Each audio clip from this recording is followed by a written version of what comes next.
Hello student, welcome to the pawn group of school. मैं ज्योति पटेल आपका स्वागत करती हूँ। मैं आपको स्टैंडर्ड 10th का चैप्टर नंबर 8 नेचर रिसोर्सेज के बारे में समझाऊंगी। तो आज के हमारे लर्निंग पॉइंट्स कौन से होंगे, चलो देखते हैं। तो पहला है what is the meaning of the resources. Next, what are the use of the resources. Next, what are the different category of the resources. Next, what is the resource conservation. And last, what are the steps undertaken from planning and conservation of the resources। तो हमारा पहला point है meaning of the resources. आखिर meaning क्या है? तो supply of something, a piece of equipment etcetera, ये सारी चीज़ें रिसोर्सेज हैं। उपयोग में हर लेने वाली साधन सामग्री या चीज़, ये सारी चीज़ें रिसोर्सेज हैं। This is available for somebody to us, ये हमें किसी के थ्रू मिली होती है। और वो कौन है? तो resources are made of the interaction of the three, ये 3 लोगों से मिली हुई है।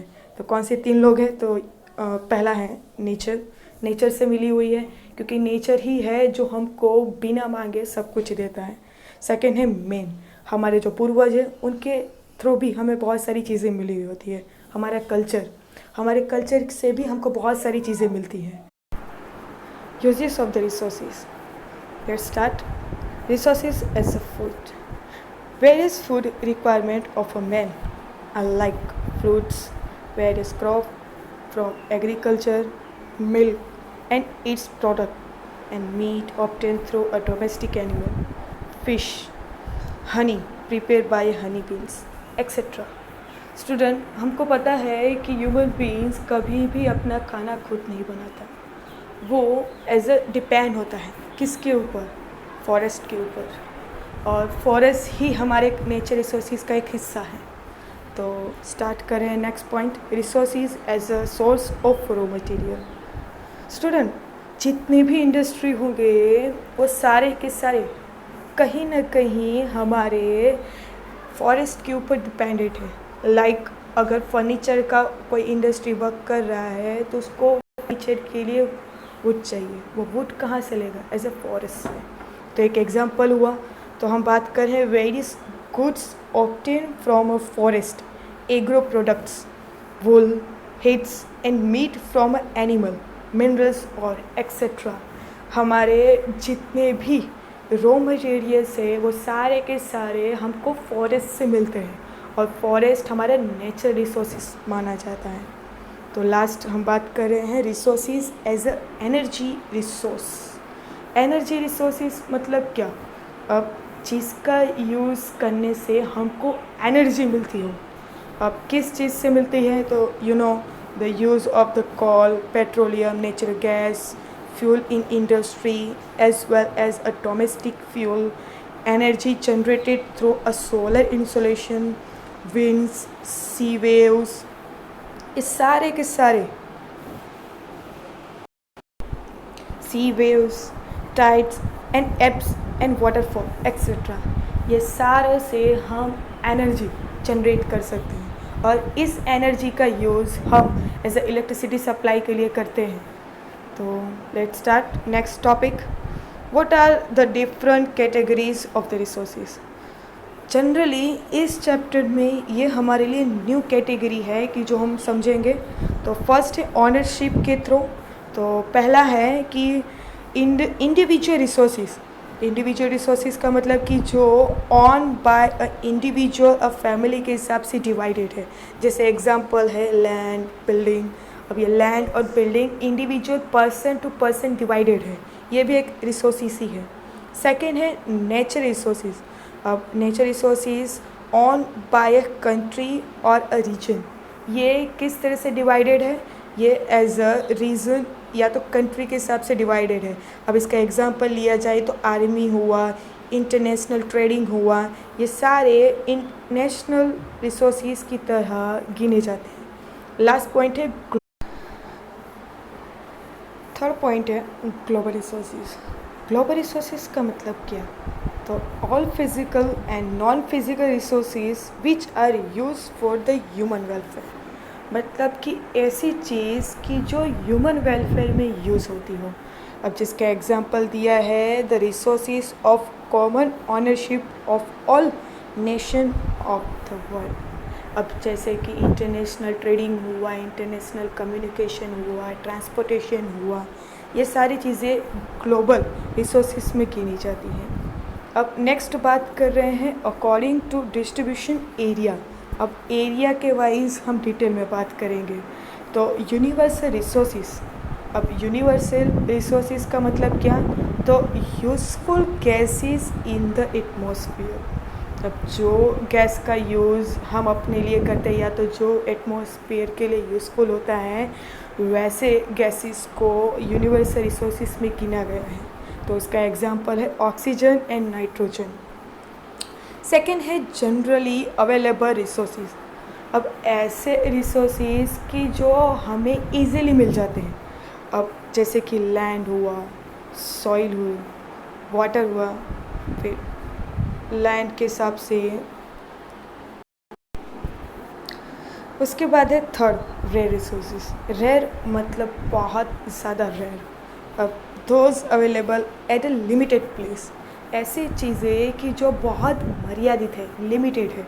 और ऐसे जैसे कि मिनरल्स हैं, जैसे gold, petroleum, copper, uranium, call etcetera, ये सारी चीज़ें बहुत ज़्यादा रेयर है कि जो हमें रिसोर्सेज की तरह यूज़ तो करते हैं बट लिमिटेड में नहीं करते।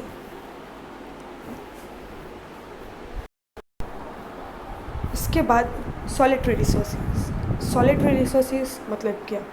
Minerals available only at one और two place in the world. मतलब ये इतना ज़्यादा रेयरली होगा कि जो पूरे वर्ल्ड में एक या दो जगह पे मिलता होगा।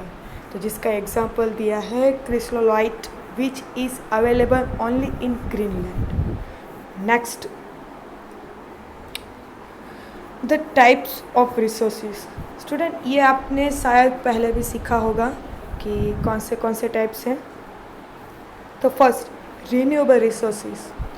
अब some resources reproduce themselves as per their use during a specific time. अब ऐसे रिसोर्सेज की जिसका यूज़ आप एक बार करने के बाद फिर से दूसरी बार यूज़ कर सको, वैसे रिसोर्सेज को हम रिन्यूएबल रिसोर्सेज कहते हैं। अब लाइक अ solar insolation, wind, birds, animal, bio resources etcetera. Second है नॉन रिन्यूएबल रिसोर्सेज। अब ऐसे कौन सी चीज़ें हैं कि जो नॉन रिन्यूएबल चीज़ में आएगी? तो those which cannot be used या तो फिर reuse once they are used or not be reformed in nearest future। ऐसे रिसोर्सेज कि जिनका एक बार यूज़ करने के बाद आप उसका फिर से यूज़ नहीं कर सकते या तो इन फ्यूचर ये जल्दी नहीं मिलता है। तो इसका एग्जांपल दिया जाए तो लाइक मिनरल्स, कॉल, फिर नेचुरल गैस हुआ, पेट्रोलियम, इन सभी का एक बार यूज़ हो जाने के बाद हम दोबारा से यूज़ नहीं कर सकते हैं। तो नेक्स्ट टॉपिक है प्लानिंग एंड कंजर्वेशन। हम रिसोर्सेज का प्लानिंग क्यों करना चाहते हैं और उसका कंजर्वेशन ही क्यों? कंजर्वेशन करना मतलब बचाना या तो प्रोटेक्ट करना, या कंजर्व मतलब बचाना ही क्यों?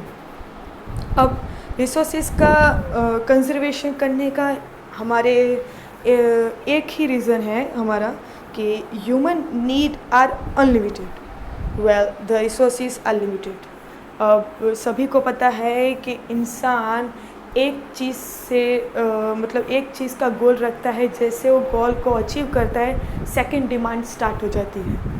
तो हमारे ह्यूमन बींग्स के जो अचीवमेंट्स हैं वो अनलिमिटेड है और उसके सामने रिसोर्सेज कैसे हैं? लिमिटेड। तो हम जितना भी सोचते हैं कि लिमिटेड रखें उतना होता नहीं। इंसान की सोच अनलिमिटेड होती है और उसके साथ ही साथ duty for us to conserve resources for the future generation. Student, अगर एक एग्जांपल लिया जाए तो अगर मान लीजिए पेट्रोल हुआ, तो पेट्रोल का जिस तरह से आज हम यूज़ कर रहे हैं तो आने वाले फ्यूचर के अंदर जो आने वाली न्यू जनरेशन होगी शायद उनको वो पेट्रोल ना भी मिले या तो ना यूज़ कर पाएँ, तो इसके लिए कंज़र्वेशन करना बहुत ज़रूरी है। तो ये हमारी ड्यूटी बनती है कि हम अपने रिसोर्सेज का कंज़र्वेशन करें, और साथ ही साथ resources should be conserve and should be use rational, और जितना हो सकता है उतना ही यूज़ करना है। इसका मतलब ये नहीं है कि कंजूसी करना है, इसका मतलब ये हुआ कि जहाँ ज़रूरत है वही करना है, और जहाँ ज़रूरत ना हो वहाँ किसी और चीज़ का यूज़ करना है। तो नेक्स्ट बात कर रहे हैं the meaning of the conservation. तो कंजर्वेशन का मीनिंग क्या है? The word conservation is directly related to the scarcity of the resources. अब कंजर्वेशन का डायरेक्ट मीनिंग है, अब डायरेक्ट मीनिंग क्या है? To related to the scarcity. Scarcity मतलब किसी चीज़ की अछत होना, कमी होना। अब किसी चीज़ की कमी मतलब इसमें दिया है रिसोर्सेज के बारे में, तो हमारे रिसोर्सेज की कमी की वजह से हमको उसका बचाव करना है। इसका सिंपल मीनिंग होता है कंजर्वेशन। नेक्स्ट टॉपिक है when there is danger of existing on the life of a tree or a human life, the arrangement made for it is called a conservation। अब कंजर्वेशन का मतलब क्या हुआ? तो भाई इसका मतलब ये हुआ कि जब एग्जिस्टिंग मतलब जो चीज़ अस्तित्व में है, अब जैसे हमारी ह्यूमन बींग्स की जो लाइफ है, ट्री है, फॉरेस्ट है, ये जंगल से लेकर इंसानों तक की जितने भी प्रजातियां हैं, उनको अगर जीने में कोई भी सरवाइव होता है तो उस टाइम पे कंजर्वेशन बहुत ज़रूरी है, और यही जो अरेंजमेंट की जाती है उसको कंजर्वेशन बोलते हैं। नेक्स्ट है what are the step undertaken for a planning and conservation of the resources. तो कौन से स्टेप्स होंगे? अब जनरली सब हमने अभी तक जो सीखा कि first of all what is the meaning of the resources, फिर इसके बाद वो कितने पार्ट्स में डिवाइडेड है, किस तरह से यूजेस करते हैं, और साथ ही साथ मीनिंग ऑफ द कंजर्वेशन। और मान लीजिए हमको पता है कि हमको कंजर्वेशन करना है, बट कैसे करें? उसके लिए प्लानिंग करनी पड़ेगी, और वो कौन सी प्लानिंग होगी चलो देखते हैं। तो gather information about the availability of utilise and unutilise resources of any region और कंट्री एज अ यूनिट। अब हमको इन्फॉर्मेशन कलेक्ट करनी है। अब कैसे इन्फॉर्मेशन? कि जितने भी available utilise and unutilise resources है उनकी इन्फॉर्मेशन कलेक्ट करनी है। अब इससे पता क्या चलेगा? इससे ये पता चलेगा कि जितने भी रिसोर्सेज हैं वो कितने यूज़ हुए हैं, और आने वाले फ्यूचर में कितना % है, या तो कितने वर्ष तक, कितने साल तक वो हम यूज़ कर सकते हैं, उसकी इन्फॉर्मेशन मिलती है। नेक्स्ट है लिमिटेड और non renewable resources should be exploit scientifically. अब जो भी रिसोर्सेज है जो लिमिटेड है, बहुत रेयरली मिलते हैं, उन रिसोर्सेज का हमको साइंटिफिकली यूज़ करना है। अब जैसे कॉल हुआ, पेट्रोलियम हुआ, ये लिमिटेड स्टॉक है, और ये आने वाले फ्यूचर के अंदर तकरीबन 10 से 12 साल तक चल सकते हैं, उतने ही है। तो हमको उसका यूज़ इस तरह से करना है कि कुछ और साल तक चले। Next, should be use only where it is necessary, should be use them. Student, हमको पता है कि आज के जनरेशन के लोग रिसोर्सेज का कहीं ना कहीं एंटरटेनमेंट के लिए यूज़ करते हैं, और कहीं ना कहीं ये रिसोर्सेज लिमिटेड भी हैं। तो अगर हम सिर्फ नेसेसिटी हो उतना ही अगर रिसोर्सेज का यूज़ करें तो आने वाले फ्यूचर में जो भी जनरेशन होंगे उनको ये यूजेबल बनेगा। तो हम अपने जितने भी रिसोर्सेज है उसका नेसेसरी हो उतना ही यूज़ करेंगे, उसके अलावा उसको वेस्ट नहीं करने देंगे। Next, which resources are cheaper and easily available should not be used. अब स्टूडेंट, कई बार ऐसा होता है, कई रिसोर्सेज हैं कि जो हमको इजीली अवेलेबल होते हैं और हम क्या करते हैं, वो इजीली अवेलेबल है तो इसका जैसे चाहो मन हिसाब से यूज़ करते हैं, बट इजीली अवेलेबल है तो क्या उसका कैसे भी यूज़ करेंगे? नहीं। अब चीपर हुआ तो क्या हुआ, अपन वो रिसोर्सेज तो है, आने वाले फ्यूचर में और अच्छे से यूज़ हो और लोगों को इसका यूज़ और बेनिफिट मिले, उसके लिए हम कम से कम इसका यूज़ करेंगे। This should be used especially for the future use. Which resources are limited quality should be conserved and alternative resources used. अब स्टूडेंट एक छोटा सा एग्जांपल ही है कि अगर मान लीजिए कि कई बार अगर मान लीजिए पेट्रोल हुआ, अब पेट्रोल का यूज़ जनरली व्हीकल्स में सबसे ज़्यादा होता है, तो अगर हमको कहीं पे जाना होगा तो हम क्या करेंगे, as a personal vehicle use करते हैं, ठीक है। अब उसके बदले अगर हम गवर्नमेंट के ट्रांसपोर्टेशन का यूज़ करते हैं तो क्या हुआ, इट्स अ अल्टरनेटिव चूज़।